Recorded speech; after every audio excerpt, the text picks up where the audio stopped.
Atom bomb, जिसे nuclear bomb के रूप में भी जाना जाता है, एक ऐसा वेपन है जो डेटोनेशन के रूप में भारी मात्रा में ऊर्जा जारी करने के लिए न्यूक्लियर प्रतिक्रियाओं का उपयोग करता है। ऊर्जा को न्यूक्लियर फिसल नामक एक प्रक्रिया के माध्यम से जारी किया जाता है, जहां एक न्यूक्लियर का न्यूक्लियस दो छोटे न्यूक्लियस में विभाजित हो जाता है, जिससे इस प्रक्रिया में बड़ी मात्रा में ऊर्जा निकलती है। एटम बॉम्ब की संरचना। एटम बॉम्ब की मूल संरचना में दो मुख्य घटक शामिल होते हैं: फिसल मटेरियल और डेटोनेशन मैकेनिज्म। 1. फिसल मटेरियल। यह न्यूक्लियर ईंधन है जो फिसल से गुजरता है। यह आमतौर पर यूरेनियम 235 या प्लूटोनियम 239 जैसा भारी आइसोटॉप है।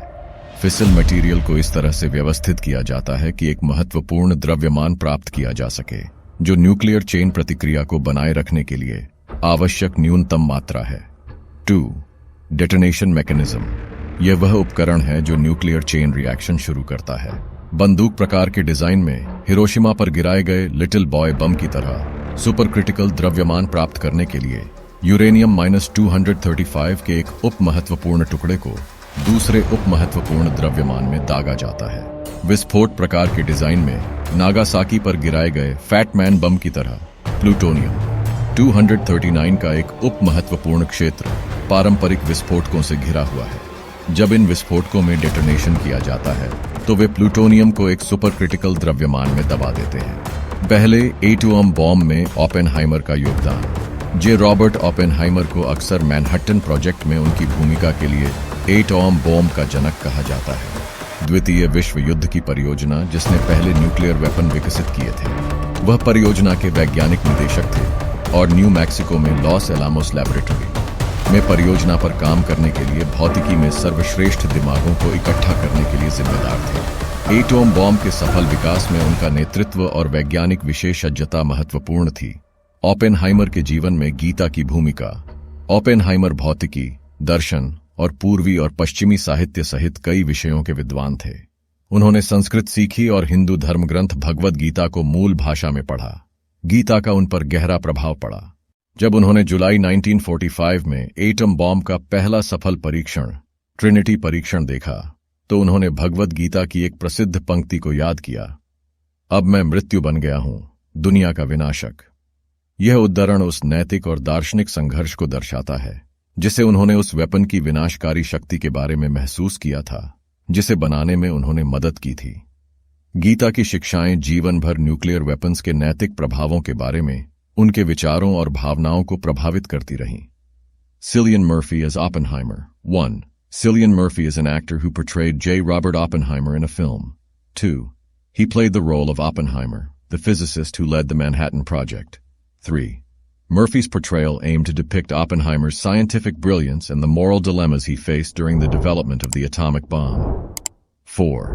He brought Oppenheimer's complex character to life, showcasing his intelligence, leadership, and internal conflicts. 5. Murphy's performance helped shed light on Oppenheimer's significant contribution to the development of the atomic bomb. Robert Downey Jr.'s role in the film. 1. Robert Downey Jr. is an actor who had a role in the film. 2. While the specific film is not mentioned, Downey Jr. is known for his portrayal of various characters in movies. 3. His role in the film could be a supporting character, a lead character, or a cameo appearance. 4. Downey Jr.'s involvement in the film likely added star power and contributed to the overall appeal of the movie. 5. His performance may have brought charisma, talent, and a unique interpretation to the character he played. The main difference between the first atomic bomb and today's atom bomb is that the first atomic bomb was a fission bomb, while today's atom bomb is a thermonuclear bomb, also known as a hydrogen bomb.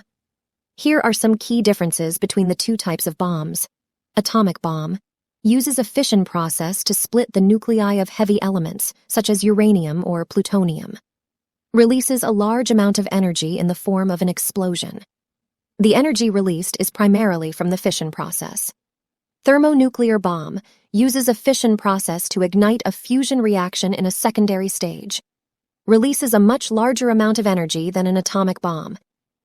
The energy released is primarily from the fusion process. In summary, the main difference between the first atomic bomb and today's atom bomb is that the latter is a much more powerful thermonuclear bomb that uses a combination of fission and fusion processes to release a massive amount of energy. और हम इस video को गीता के दर्शन के साथ समाप्त करने जा रहे हैं।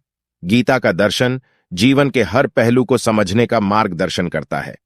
यह हमें धर्म, कर्तव्य, ज्ञान, सत्य की खोज और भक्ति, ईश्वर के प्रति प्रेम की ओर ले जाता है।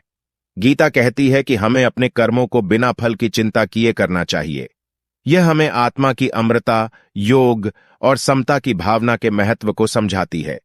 गीता जीवन के सभी चुनौतियों का सामना करने के लिए हमें आत्म साक्षात्कार और आत्मनियंत्रण की दिशा में मार्गदर्शन करती है।